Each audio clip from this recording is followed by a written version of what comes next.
Di acara ini saya berulang kali mengatakan bahwa tidak ada yang kebetulan dalam hidup kita. Saya percaya bahwa pertemuan, sesuatu yang terjadi, kegiatan-kegiatan yang berlangsung itu selalu sesuai dengan rencana Tuhan. Dan pertemuan saya dengan anak-anak muda yang terpanggil hatinya untuk berbuat baik juga bukan kebetulan. Dan beberapa waktu yang lalu saya juga bertemu dengan anak-anak muda yang luar biasa. Mereka melakukan kolaborasi kebaikan. Nah, sebelum kita mulai, saya ingin memanggil sahabat saya yang selama ini sudah kita kenal melalui kemampuan dia bermain musik, menyanyi. Dia juga melakukan banyak kebaikan. Kali ini dia ditemani oleh ponakannya. Siapa dia? Nugi dan Tanita.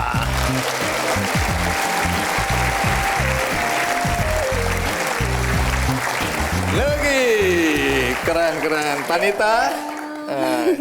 Oke, menarik sekali karena hari ini Nugi membawa serta Tanita ya, ponakan ya. Iya. Tapi Nugi sendiri, kita semua tahu bahwa Nugi punya kepedulian yang luar biasa terhadap lingkungan.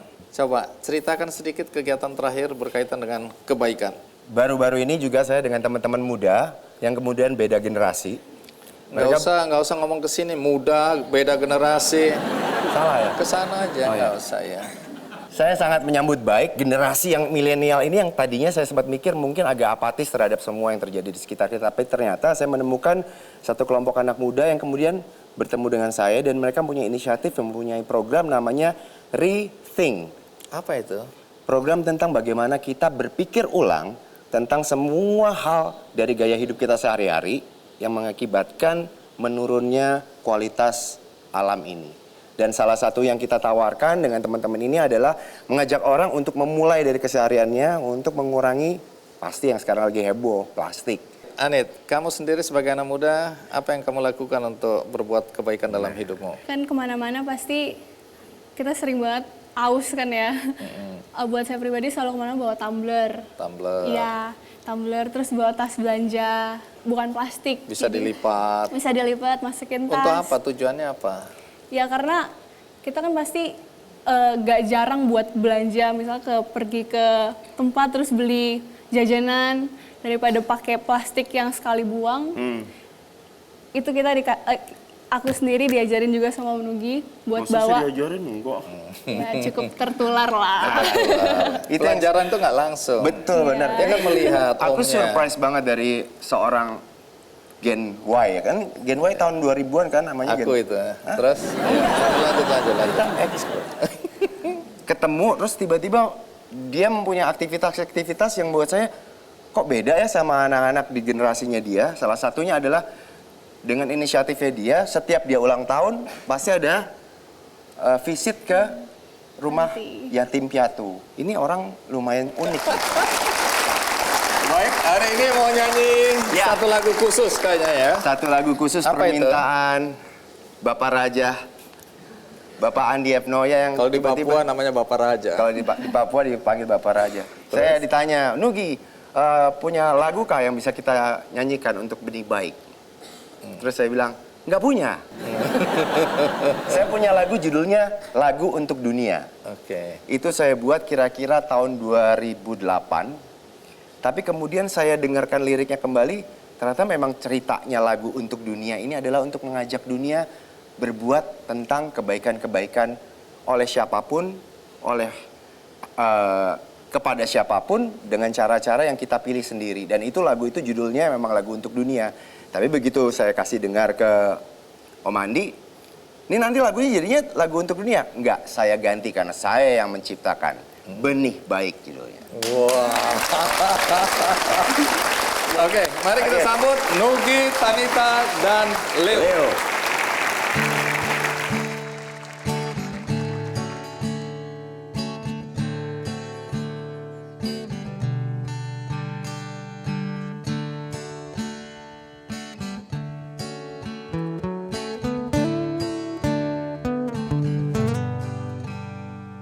Sudah banyak batin yang terlukai, dan berjuta mimpi-mimpi hilang tak tergapai. Diamkah aku, malukah aku? Sudah banyak kemurnian hilang di nurani,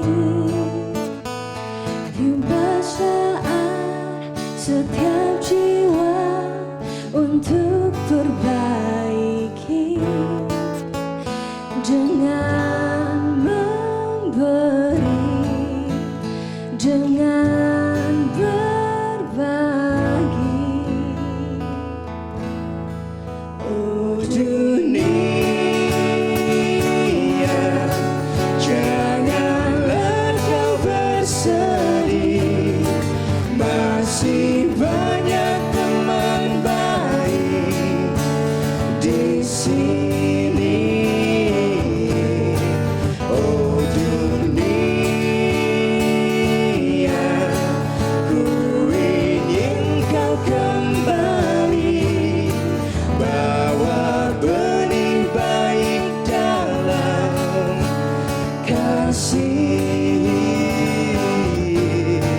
Oh dunia,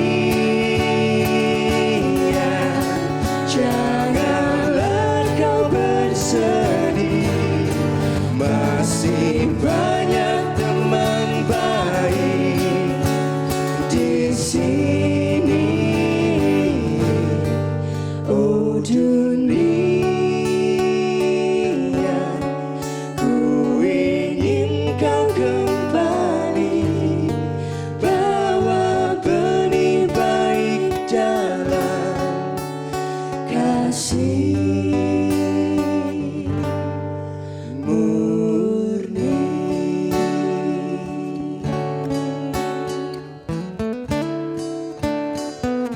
Benih baik.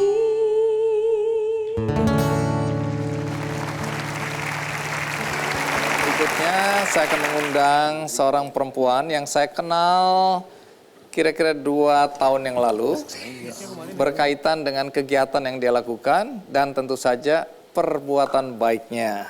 Mari kita sambut Mira Hum. Mira, apa kabar? Baik, Keren banget Oh, gitu bajunya. ya. Siapa yang desain ini? Aku, tapi yang mewujudkan mamiku. Berapa tahun lalu kita bertemu Iya, dalam programku yang lain, Iya. namanya Big Circle Iya. di Metro TV.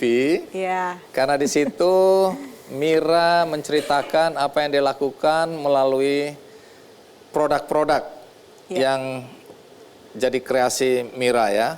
iya. Waktu Melalui itu brand apa? Majima. Terus apa yang waktu itu dilakukan sehingga diceritakan di Big Circle? Brand pertama aku adalah Majima. Itu adalah social entrepreneur aku yang bergerak fokusnya di bidang pendidikan anak-anak, menyokong sarana pendidikannya seperti sekolah atau gaji gurunya atau uang transportasinya yang tidak pernah terpikirkan oleh instansi-instansi yang lain mungkin. Jadi waktu itu karena background aku adalah product designer waktu itu di perusahaan aku bekerja dulu ya Bang. Jadi aku bikin produk yang hasil gambarnya itu adalah gambar-gambar anak yang aku latih di desa tersebut. Gambarnya aku pilih beberapa, aku desainkan ulang supaya lebih bagus, lebih kualitasnya juga cantik. Lalu aku jualkan produk-produk tersebut, hasil keuntungannya itu dikembalikan lagi ke desa mereka. Jadi konsepnya adalah dari mereka untuk mereka gitu. Iya. Itu Majima. Majima. Sekarang ini kan Mira baru saja meluncurkan satu karakter baru. Iya. Ya, kalau kita lihat di belakang ini karakternya ya, Iya, namanya Mia. namanya Mia. Nah, cerita sedikit mengenai Mia ini. Jadi dari namanya dulu ya, Papa mamaku tuh sebenarnya manggil aku dari kecil Mia. Jadi namanya diambil dari nama kecilku. Terus banyak orang nanya kenapa kelinci, karena Chinese zodiak aku juga kelinci gitu. Bahkan bentuk alis dan matanya itu sebenarnya alis dan mata aku.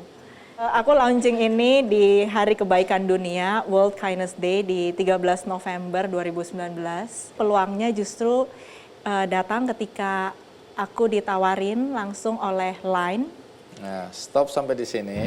Oke. Ketika sudah enak-enak bekerja di Walt Disney, tiba-tiba Mira memutuskan untuk berhenti. Ya. Dan ini kemudian dikaitkan dengan cerita Mira kena stroke dalam usia yang masih muda.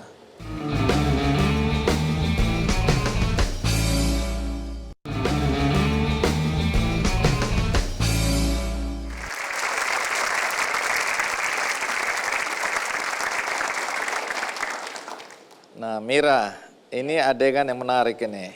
Oke. Ketika sudah enak-enak bekerja di perusahaan internasional, perusahaan besar ya, Ya.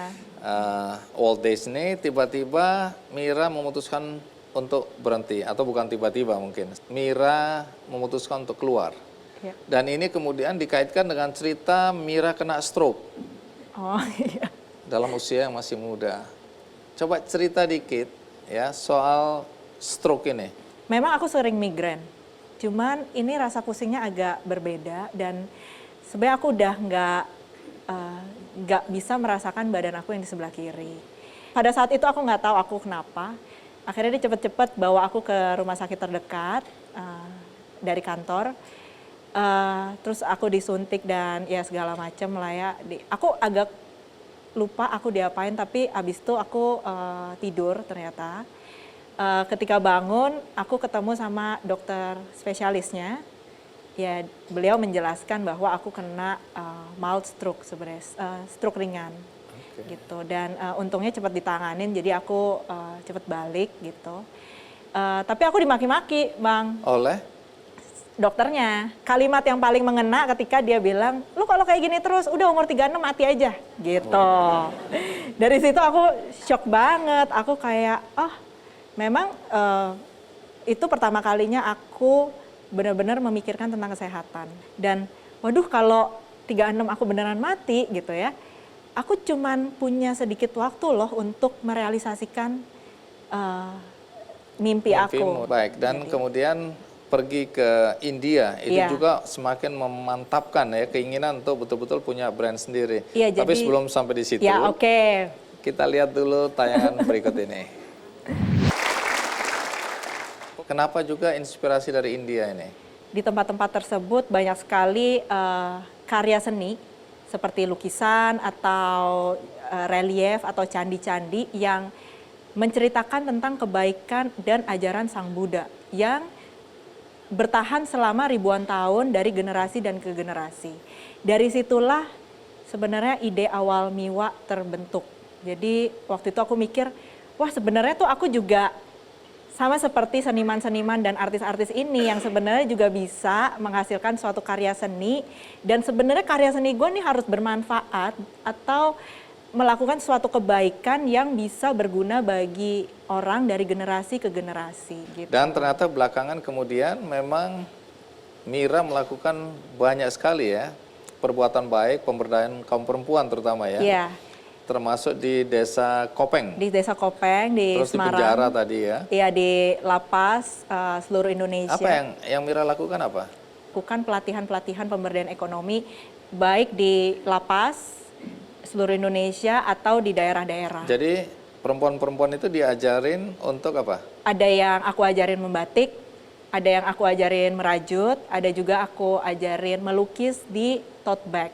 Jadi ada program ya. Ya. Termasuk tadi di layar kita lihat juga ada ibu-ibu di desa, sebuah desa di Kopeng Iya, di Semarang ya. Di Kopeng itu aku melatih membatik. Iya. eh, Merajut juga dan tampaknya merajut nih. juga Iya. sama aku bisanya cuman di dunia seni ini, dan kebetulan memang ibu-ibu di sana waktu ditawarin mereka memang mau, dan mereka memang dulunya punya heritage membatik, tapi memang sudah punah. Nah, Gitu. setelah itu banyak yang Mira lakukan, tapi yang terakhir ini, Mia ini. Ya, Dari mana muncul gagasan bikin boneka kelinci ini ya? Oke. Yang mirip Mira ini. iya, Bagaimana cerita lahirnya Mia ini? Ini karakter ini ya? iya karakter. Oke. Jadi Line itu datang ke aku. Line Indonesia. Ini. Line Indonesia. Ini aplikasi ya bentuknya? Aplikasi chat dan Oke. media sebenarnya ya. Oke. Waktu itu yang datang ke aku namanya Bulan Gading atau Soyong. Jadi Soyong itu tertarik sekali bekerja sama dengan Miwa. Tapi dia bilang, Mbak Mira, saya tertarik sekali dengan Miwa, tapi kalau mau bikin stiker di Line itu harus karakter, tidak bisa terlalu abstrak seperti motif pattern. Ayo dong Mbak, karena Mbak juga dulu pernah bekerja di karakter, dunia karakter, pasti Mbak bisa deh bikin karakter gitu. Awalnya tuh aku nolak, walaupun itu udah diajak dinner ya, diajak janjian di mall gitu. Kenapa nolak? Aku capek, aku udah di dunia itu 6 tahun, aku ingin punya sesuatu yang aku kembangkan. Lalu di kenapa Miwa. mau? Soyong tuh dengan hebatnya berpersuasif banget dengan aku. Akhirnya dia bilang gini, ya udah deh Mbak, kalau Mbak nggak tertarik, aku buka data numbersnya. Jadi dia kasih aku angka data-data dan aku kaget sekali. Ternyata stiker aja. Stiker aja bisa menjangkau segitu banyak manusia, segitu banyak pengguna aktif aplikasi Line. Dan itu aku kaget sekali. Oke, stop sampai di sini karena nanti ada Soyong, ada Ancali. Ancali, iya. Nah, Ancali cerita, kenapa kemudian tertarik ngajak Mira untuk kolaborasi? Karena ujungnya saya dengar ada niat sama-sama berbuat baik ya. Betul. Gimana ceritanya? Line ini kan kita berkomitmen untuk terus mendukung kreator-kreator lokal di Indonesia. Dari situ nih backgroundnya gitu, pas kita ngelihat, oh ini sesuai banget pas ada momentumnya adalah Hari Kebaikan Dunia. Dan memang pesannya sangat positif kan ya, jadi Mia ini menyampaikan pesan positif, kebaikan gitu, dan sesuai banget sama Line juga komitmen kita sangat sejalan.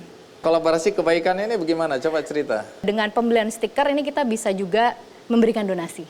Oke, teknisnya adalah kalau kita membeli stiker di situ, sebagian dari hasilnya itu didonasikan untuk Akan perbuatan baik didonasikan. atau kegiatan-kegiatan sosial. Betul sekali. Oke. Terima kasih Ancali, terima kasih Line. Nah, bukan cuma stiker, ternyata kemudian jadi boneka ini ya? Iya. Ini juga dijual?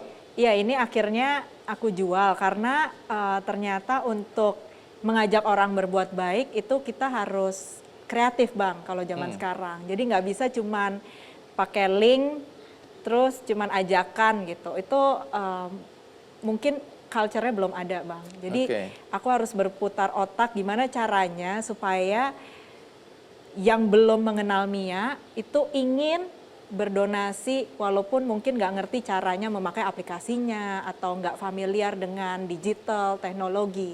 Jadi akhirnya aku produksilah si boneka Mia ini. Jadi aku jualan, keuntungannya aku balikin lagi ke program aku dengan Benih Baik, yaitu sedekah mainan. Nah, menariknya ini ada berapa ya? 15 boneka 15 yang mau boneka. dibagikan.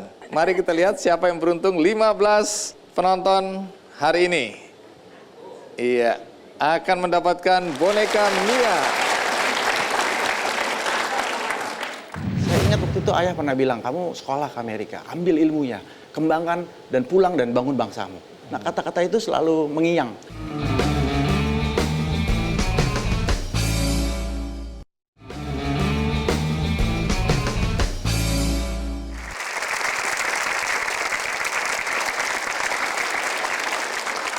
Mira, aku dengar baru-baru ini Mira ke Tasikmalaya Iya Bang. bersama Arto Subiantoro Iya. atau Arto Biantoro, anaknya Chris Biantoro. Iya.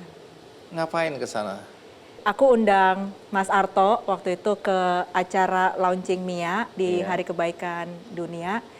Beliau datang, bukannya ngasih selamat waktu itu, tapi malah ngajuin proyek lainnya. Ah, nggak bener berarti. Tapi seru banget karena ternyata beliau itu sebelum ke acara MIA, beliau itu meeting dengan Mas Akbar, yaitu putra Tasikmalaya yang berinisiasi untuk melakukan gerakan penyelamatan payung Tasik. Stop sampai di situ. Karena ada baiknya kita undang Arto, gimana? Iya, oke, boleh. Ya, mari kita banget. sambut Arto Subiantoro. Iya. Selamat datang di acara KKMI. Terima kasih, ya. Bang Andi. Senang Luar sekali biasa, ada di sini. ini jalan-jalan ke Tasikmalaya. Iya. Ya. Supaya kita semua tidak bingung apa yang mereka lakukan, bagaimana kalau kita lihat dulu liputannya? Iya. Ini dia liputannya.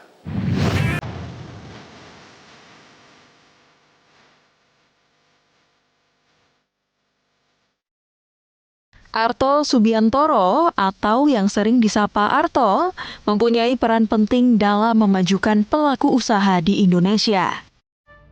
Berkat kerja kerasnya menjadi aktivis brand lokal, dia berhasil melahirkan program digital online Brand Adventure Indonesia. Melalui Brand Adventure Indonesia, Arto berkolaborasi dengan Mira Home dalam memajukan brand lokal Indonesia. Salah satunya membuat pelatihan UMKM payung gelis khas Tasikmalaya. Berarti udah berapa tahun, Mak, ngelukis payung? Enggak, sekarang umur Maya juga udah 75. 75. Dari Ngelukis tahun dari umur 60. Iya, 5. Terus Nggak ada yang nerusin ini, Mak? Enggak ada. 300. 100.000? Iya. Serius? Iya, kalau bayaran ada 2 minggu udah banyak penta gitu, pinta diminta. Kalau segede gini berapa? 12.500, 1.250. Kalau sekura 2.000. Sekura itu mah. Nah, sekura yang gini 2.000. Itu kan lebih bebas, jadi tergantung dari gitu, Neng. Kita sendiri sebagai pemerhati dari budaya itu mencoba untuk mendorong kepada pemerintah supaya selamatkan gitu loh. Karena keselamatan dari budaya, warisan budaya tak benda ini sudah mengalami beberapa proses peristiwa politik di kita itu. Dengan kolaborasi ini, diharapkan brand lokal Indonesia semakin maju dan berperan dalam kehidupan masyarakat.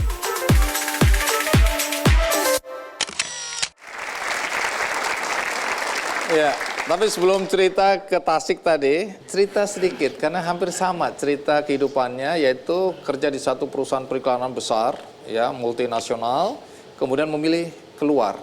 Nah, apa yang terjadi? Iya, jadi pertama saya beruntung sekali punya orang tua yang tadi disebutkan namanya. Ya. Menyekolahkan saya ke Amerika. Pulang dari Amerika, saya langsung ditempatkan memang pada saat itu di sebuah perusahaan multinasional di bidang periklanan, salah satu yang terbesar di dunia. Senang sekali karena di situ saya langsung bisa berkolaborasi, bekerja dengan passion yang mau saya lakukan. Tapi memang ini multinational company, jadi banyak sekali brand-brand besar, brand-brand asing yang memang menjadi klien kami pada saat itu. Nah, semuanya mulus, semuanya indah. Tahun pertama, kedua, ketiga, bahkan di tahun pertama saya beruntung bisa menjadi bagian dari tim yang memenangkan sebuah piala Citra Pariwara pada saat itu. Itu adalah salah satu penghargaan tertinggi di dunia periklanan di tahun pertama. Tapi waktu terus berjalan, semua indah, karir terus menanjak, menjadi kreatif director juga di usia 30 tahun pada saat itu sangat sulit sekali. Ada satu di kuping ini yang selalu bilang kayaknya ini bukan apa yang mau saya lakukan, bukan apa yang mau saya ambil gitu ya. Saya ingat waktu itu ayah pernah bilang, kamu sekolah ke Amerika, ambil ilmunya, kembangkan dan pulang dan bangun bangsamu. Nah, kata-kata itu selalu mengiang. Tapi cerita bagaimana sampai kemudian kalian berdua tergerak, tertarik, terdorong, terpanggil untuk masalah payung tradisional Tasikmalaya. Nah, waktu berjalan, ternyata apa yang saya lakukan di dunia brand, membantu brand-brand kecil, brand-brand lokal khususnya, ternyata nggak sendirian, Bang Andi. Ada lebih dari 50 orang di daerah yang berbeda-beda juga melakukan hal yang sama. apalagi setelah Brand Adventure kemudian masuk ke layar kaca, begitu banyak teman-teman yang bilang bahwa oh saya juga melakukan hal yang sama dengan kamu di kota-kota saya, dan saya sangat senang sekali karena saya merasa nggak sendirian lagi. Kan dulu dianggap kayak orang gila gitu, ngerjain sendirian, keluar dari comfort zone, melakukan hal-hal yang secara bisnis belum bisa dijustifikasi. Nah ternyata ada 50 orang dan jumlahnya terus bertambah. Nah salah satu dari sekian banyak para brand aktivis ini adalah seorang anak muda dari Tasikmalaya bernama Akbar Mujahid. Dia adalah, saya rasa orang yang sangat peka sekali dengan apa yang dia lihat di daerahnya, di Tasikmalaya. Lalu Akbar bilang, bro, ini kita ada masalah nih. Orang Tasik manggilnya bro juga. Harusnya kan Kang. Dia lebih Jakarta daripada kita. Karena dia lama di Jakarta. Bro, ini seru banget cerita tentang payung Tasik yang tadi dibahas. Dan Akbar melihat ini dengan cara yang sangat jelas sekali dan sangat paham sekali. Lalu mengajak saya untuk berkolaborasi bersama. Dan saya pikir ini adalah cita-cita yang mau kami bangun. Membangun brand bukan cuma soal bisnisnya saja, tapi juga memberikan dampak positif bagi masyarakat, nilai-nilai sosial, budaya. Karena kami percaya bahwa membangun brand lokal itu pertama memberikan lapangan pekerjaan, kedua mengentaskan kemiskinan, membangun ekonomi daerah, dan yang terpenting adalah membangun rasa cinta pada Indonesia. Oke, dan Akbar sudah ada bersama kita ini ya. Akbar sudah ada bersama dengan kita. Mujahid. Mujahid. Oke, Akbar, cerita mengapa sampai kemudian kamu merasa penting untuk mengusulkan agar payung-payung khas atau payung-payung tradisional khas Tasik ini dikembalikan marwahnya, ya, dihidupkan kembali, karena ini pernah jadi apa ya, termasyur, ya, jadi legenda, Di zamannya. Di zamannya. Bagaimana sih kondisi pengrajin di sana sekarang ini, pengrajin payung? Ketika 2 tahun setelah saya memutuskan tinggal di Tasik. Kemudian saya melihat di sana ada sebuah simbol logo Kota Tasikmalaya, di mana di sana ada sebuah payung gelis. Tapi yang aneh bagi saya adalah saya tidak melihat payung gelis itu ada di Kota Tasik. Jadi simbolnya ada, tapi kalau kemana-mana nyari payung gelis itu kok agak sulit. Susah. Gitu. Nah itu yang membuat saya bertanya, kemudian saya melihat, oh ternyata kondisi si pengrajinnya juga sangat miris kalau saya lihat.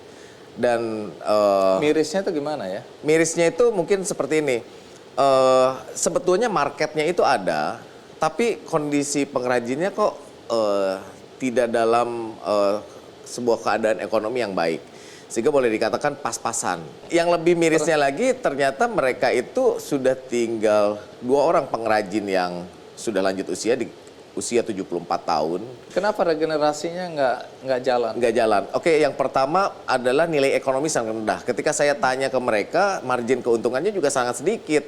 Kemudian tempatnya juga ya mungkin kalau dibilang layak, cukup, tapi kalau untuk sebuah industri itu sangat jauh dari kata cukup. Tapi selama ini siapa yang masih membeli payung Tasik ini ya? Rumah makan, mungkin untuk sekedar dekorasi atau ketika ada event saja, dan itu seasoning juga Bang, jadi tidak tiap hari tidak ada untuk order. dipakai begitu? Tidak untuk dipakai karena kenapa tidak nggak dipakai?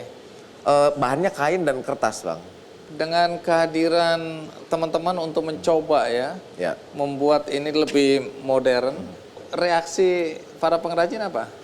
Ada beberapa yang mensupport kita, ada yang beberapa mungkin sedikit agak mundur ketakutan karena mungkin takut pasarnya direbut gitu. Tapi yang mengerti, dan kita coba jelaskan juga bahwa yang kita lakukan bukan untuk merebut pasar mereka, tapi yang pertama adalah memperbaiki kualitas produk. Terima kasih Akbar ya. Sama-sama. Oke, siapa yang mau pakai payung ini? Terutama saya, supaya nggak kepanasan.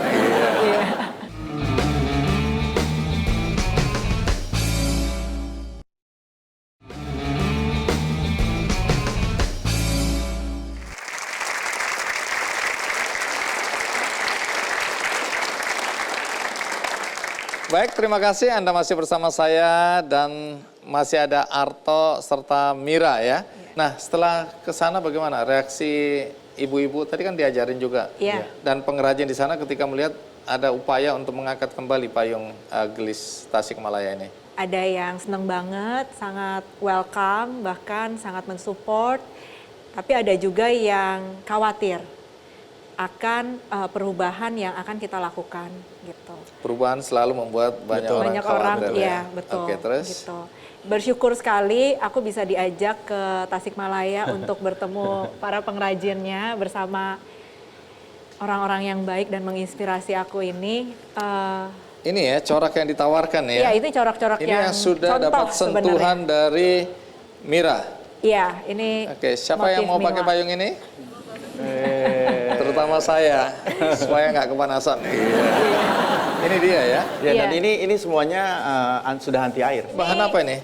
Parasut. Jadi untuk bahan kita sedang mencoba 2 bahan Bang sebenarnya. Iya. Yang satu bahannya bahan payung pada umumnya yaitu parasut yang di print. Kalau tadi kan kalau kena hujan catnya luntur. Iya. Kalau ini dijamin mau hujan 1000 kali catnya nggak luntur.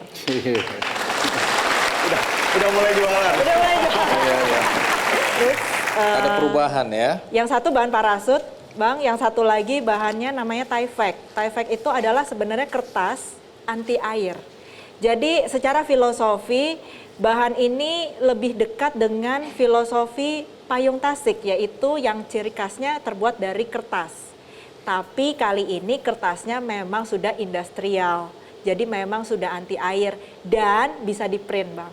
Setelah di print, Iya. itu juga anti luntur 1000 kali banjir.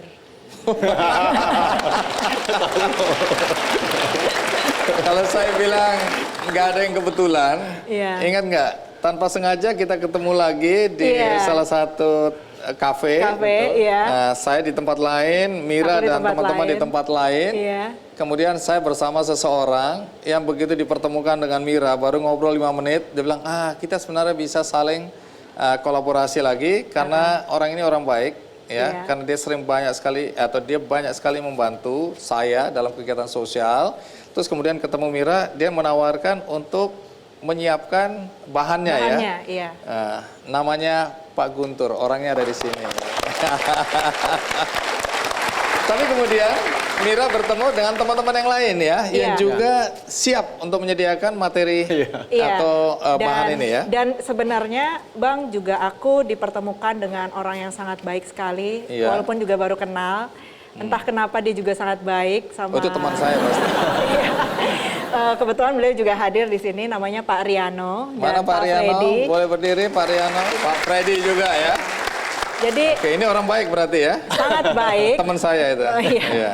Oke. Jadi Pak Riano ini dan Pak Freddy inilah yang membantu mengeprint di bahan parasut dan bahan Tyvek. Ya. Bahkan beliau ini begitu tahu ini proyek sosial langsung memberikan harga modal.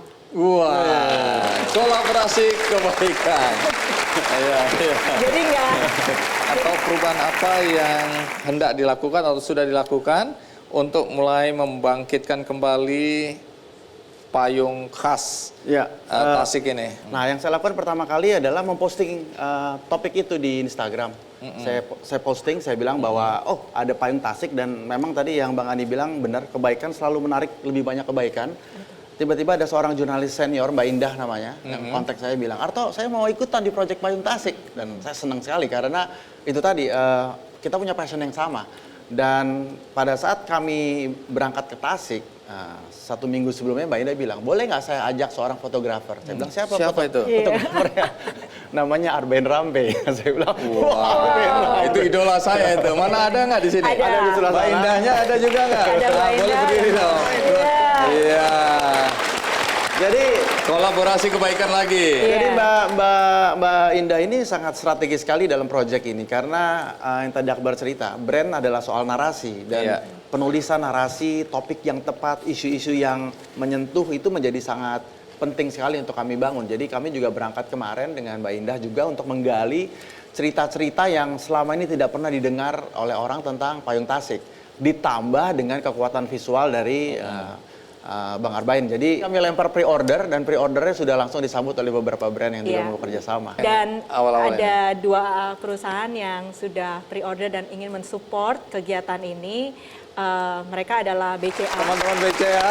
Ada Pak Ketut di Iya, sini. Pak Ketut. Terus? Jadi yang satu lagi adalah Frank Co. Frank Co. Bahkan Iya. bahkan dalam idenya kami berdiskusi dengan Frank Iya. Co, nanti mereka akan buat pendan dari payung tasik. Berbentuk payung. Berbentuk payung yang nanti Yang akan akan dijual dan penghasilannya semua dikembalikan kepada pergerakan Benar, iya. payung tasik. Wah. Oke. Nah, saat peluncuran Mia, ini kan ada beberapa teman yang hadir dan kemudian menjadi bagian dari keinginan berkolaborasi tadi ya, ingin berbuat baik bersama-sama. Nah, salah satu diantaranya ada Ratna. Ratna Betul. ini founder dari Precious One. Nah, tapi ada sisi lain yang luar biasa ketika melihat bagaimana Ratna dengan Precious One atau P1 itu melakukan banyak kegiatan yang nantinya akan cocok untuk kolaborasi. Mari kita sambut Ratnawati Sutejo. Iya, Ratnawati Sutejo. Iya. Nah, karena Ratnawati ini juga mendukung teman-teman penyandang disabilitas. Di antara yang hadir ada juga teman-teman tunarungu, teman-teman tuli. Maka bagaimana kita memberikan apresiasi dengan sama-sama bertepuk tangan dengan cara mereka. Iya. Terima kasih. Nah, coba cerita sedikit mengenai apa itu Precious One atau P1. Sebuah wadah yang kita bangun untuk membantu pemberdayaan buat teman-teman disabilitas. Karena mereka sulit untuk mendapatkan pekerjaan, jadi kami buat Precious One untuk menghasilkan karya yang masyarakat beli dengan kualitas yang baik dan bisa diterima oleh masyarakat. Ya, keren banget ya. Nah, sekretaris di sebuah perusahaan, mapan, udah enak, kemudian memutuskan untuk berhenti dan kemudian aktif membantu saudara-saudara kita, teman-teman kita yang berkebutuhan khusus, penyandang disabilitas. Betul.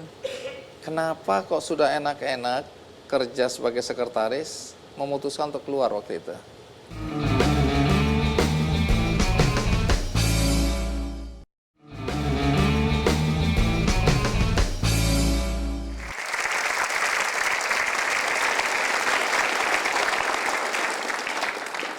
Ratna, terima kasih sudah hadir di acara Kikendi.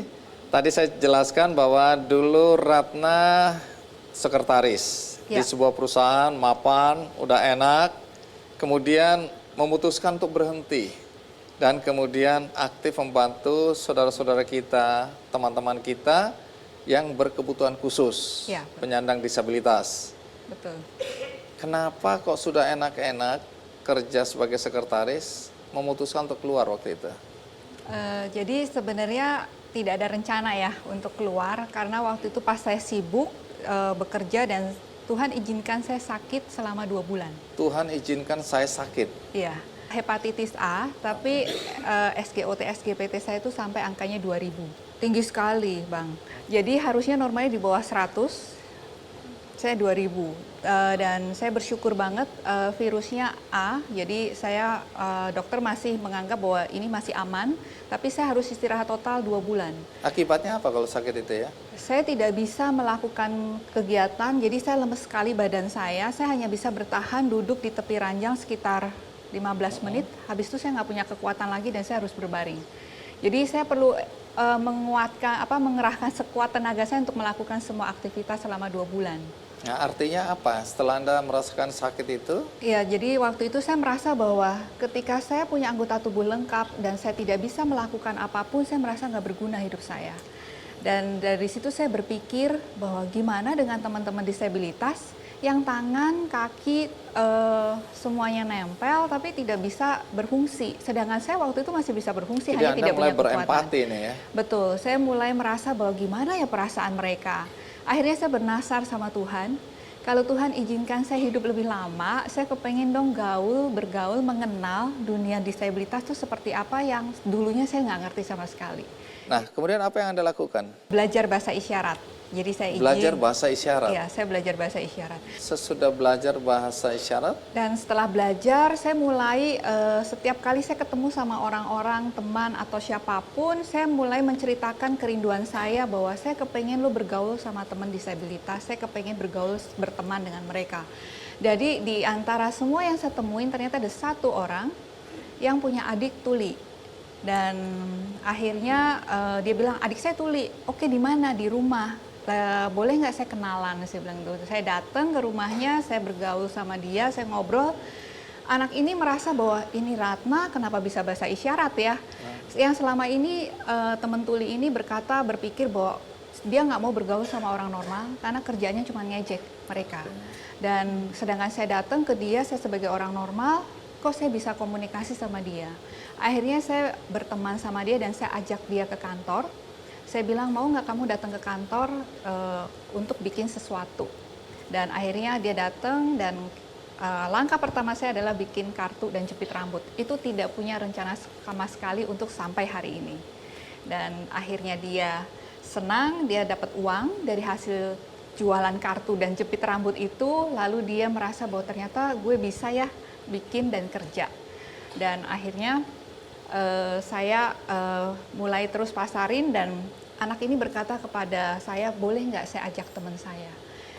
Dan ternyata temannya tuli juga gitu. Dan akhirnya saya bilang boleh gitu. Dan akhirnya bertambah sampai akhirnya hari ini Precious One Seperti ada. hari ini. Nah, Precious One ini kegiatannya apa saja sekarang ini?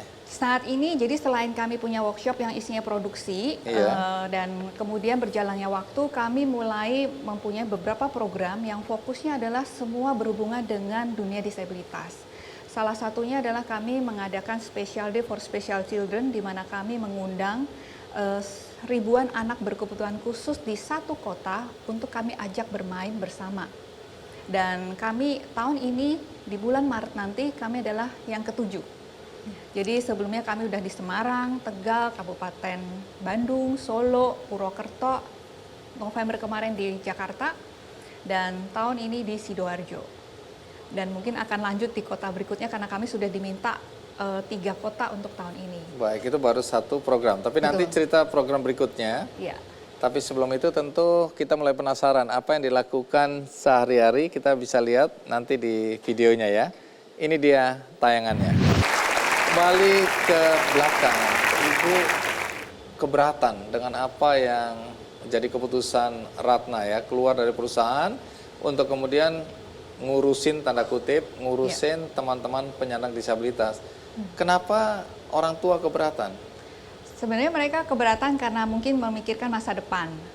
Mereka berpikir bahwa ketika kamu ngurusin orang-orang disabilitas ini, nanti kamu mau makan apa gitu ya, terus masa depan kamu bagaimana gitu, lebih ke situnya. Saya cuma bertekad bahwa saya tahu bahwa apa yang saya ambil keputusan ini untuk menolong kehidupan orang disabilitas tidak salah. Dan sempat, aduh kalau bisa kerja yang lain deh gitu kan, jangan ngurusin orang disabilitas. Tapi saya tetap nekat dengan apa yang saya lakukan dan sampai akhirnya waktu saya lupa tahun berapa, saya diliput oleh Kompas di Sosok dan orang tua saya baca hampir 3/4 halaman. Pada orang tua saya waktu itu habis operasi katarak dan tidak boleh membaca tulisan terlalu kecil, bahkan tidak boleh menangis. Dan ketika dia baca dan dia nangis, dia di daerah dan kemudian dia telepon saya dan dia berkata, saya bangga punya anak kamu. Dan itu sesuatu yang saya nggak pernah harapkan. Tapi jadi akhirnya saya di perjalanan pulang saya nyetir dari kantor ke rumah, saya nangis sepanjang perjalanan karena saya merasa bahwa ternyata apa yang saya lakukan dengan apresiasi yang masyarakat berikan itu sebagai bentuk bahwa ternyata apa yang saya lakukan buat orang disabilitas tidak salah. Sip. Iya. Nah, bagaimana ceritanya waktu ketemu ngobrol terus muncul gagasan bagaimana kalau kita kolaborasi ya? Iya. Gimana ceritanya? Jadi waktu itu berapa bulan yang lalu saya satu panggung dengan Mira kebetulan diundang di sebuah seminar talk show di acara Sukagakai. Iya, ya. Dan kemudian punya ngobrol kami mulai mengenal dan di situ Mira sempat kayaknya kita perlu bisa deh kolaborasi gitu. Itu waktu di bawah masih duduk di bawah nih belum naik panggung. Nah setelah naik panggung talk show lumayan panjang ya 2 jaman. Kemudian ada penanya, nggak tahu dari siapa, dari siapa, tiba-tiba bisa menanyakan kepada kami, apakah kalian ada rencana untuk kolaborasi gitu? Nggak ada yang kebetulan. Nggak ada yang kebetulan. Dan akhirnya ya kita ngomong di atas panggung bahwa memang tadi duduk di situ kita udah rencanakan kolaborasi gitu. Dan setelah itu Mira datang ke workshop kami dan ngobrol, Mira sempat cerita tentang kerinduan dia untuk bikin rajutan.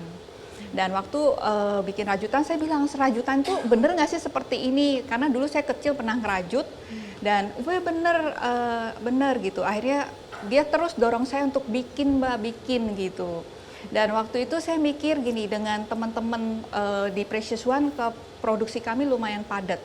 Jadi kalau ditambah lagi sebuah pelajaran, itu makan waktu dan ekstra banget untuk mengerjakannya. Lalu saya merenungkan apa yang Mira tawarkan, itu saya memikirkan berhari-hari sampai menemukan sebuah konsep yang menurut saya ini bisa dilakukan. Jadi akhirnya kami sepakat bikin namanya Merajut Harapan, di mana kami mengajak semua para pengrajut disabilitas sebenarnya terbuka di seluruh Indonesia untuk bisa bergabung menjadi mitranya di Precious One untuk melahirkan sebuah karya berkolaborasi dengan Mira. Jadi sudah beberapa teman-teman disabilitas yang mendaftar ke kami. Jadi kami tentukan bahwa mereka harus kirim foto dulu nih hasil rajutan yang mereka sudah pernah buat, kemudian membuat video. Dan bahkan kalau memang mereka disabilitas fisik pun kami pengen melihat fotonya, apakah benar-benar mereka disabilitas. Kalau teman tuli, saya akan video call, saya wawancara pakai bahasa isyarat. Jadi membuktikan bahwa benar mereka disabilitas. Setelah itu kami kirim bahan dan desain dan kemudian mereka kirim balik bahannya dan sistem pembayarannya kita akan transfer. Tidak ada yang kebetulan, kolaborasi. Jaket yang memang disupport oleh Eiger, tapi belakangnya didesain oleh teman-teman tuli. Wah, coba kasih lihat dong. Semua keuntungannya kita kembalikan lagi untuk pergerakan teman-teman disabilitas.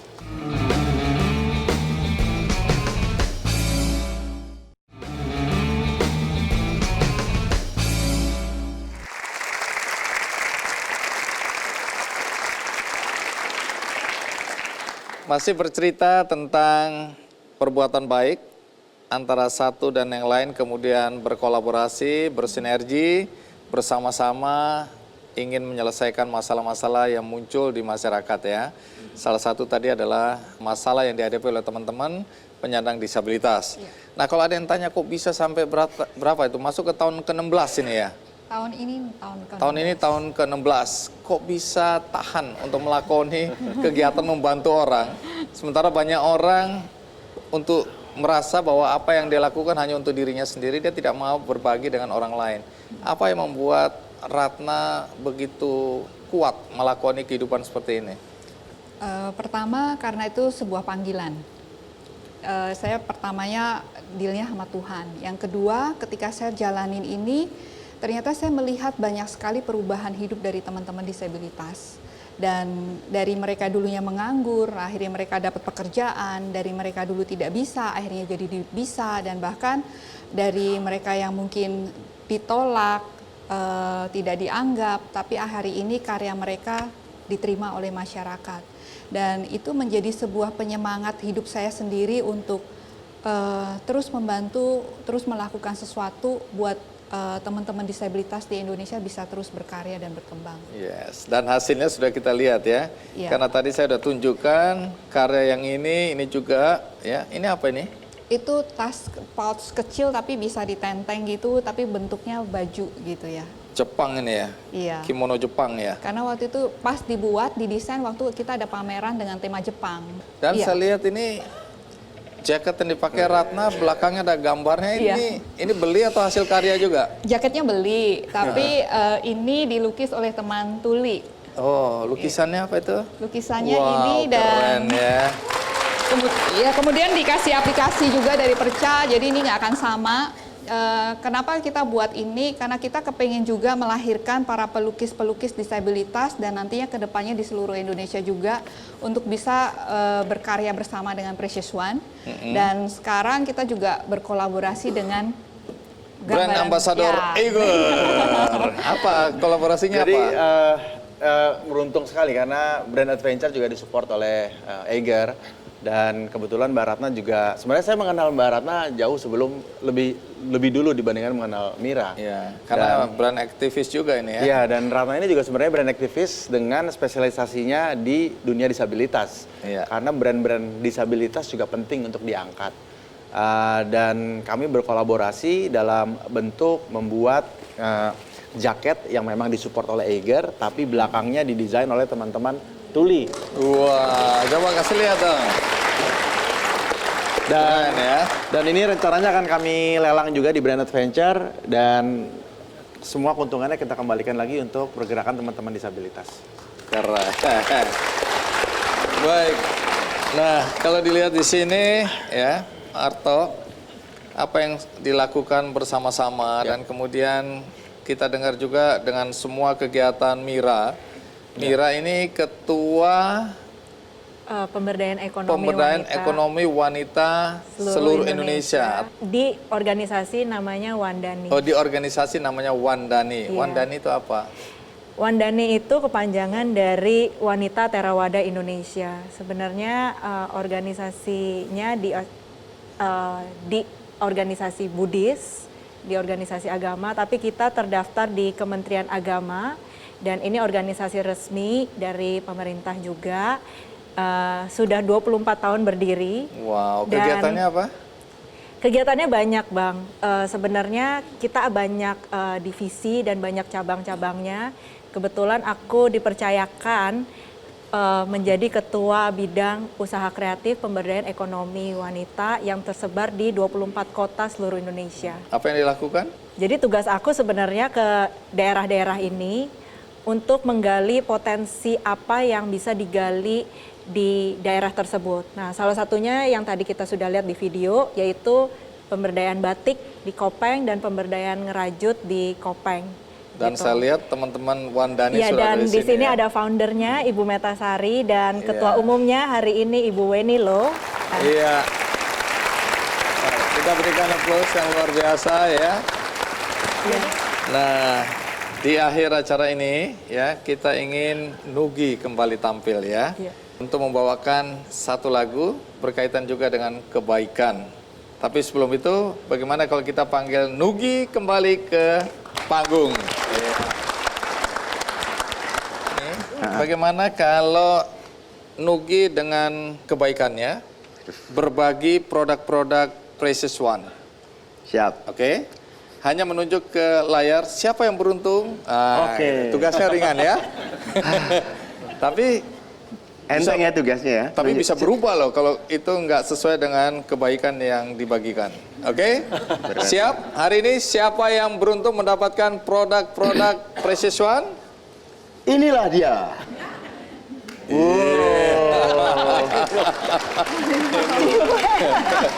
Ini yang luar biasa hari ini karena saya bertemu dengan orang baik. Saya buatkan Imani dengan gambar Nugi. Ampun. Sudah kami isi kira-kira 1 miliar. Ya. Mungkin nolnya yang lain bergulir, entah berapa. Bisa tapi dipakai di mana aja ya? Bisa dipakai Oke. di mana aja. Kartu ini dipersembahkan untuk orang-orang hebat. Dan salah satu yang menerima kebaikan itu adalah Nugi. Terima kasih Pak Andi.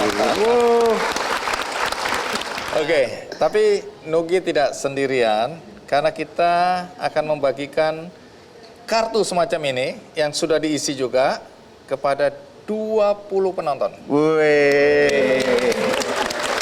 Berarti 20 miliar. Begitulah. Nah, coba gini lagi dong. Siapa yang beruntung? Oke. Inilah dia yang beruntung. Woi, ada 10 sekarang. Lagi. Wah, 20. Jadi itu dulu. Nah, Terima kasih. sebelum nyanyi Ya. dan sebelum menjelaskan lagu apa yang akan dinyanyikan, kita bagi buku. Kali ini saya minta Nugi juga melakukannya ya. Semua yang ada di sini. Apakah sudah mendapatkan buku ini? Apakah semua bahagia?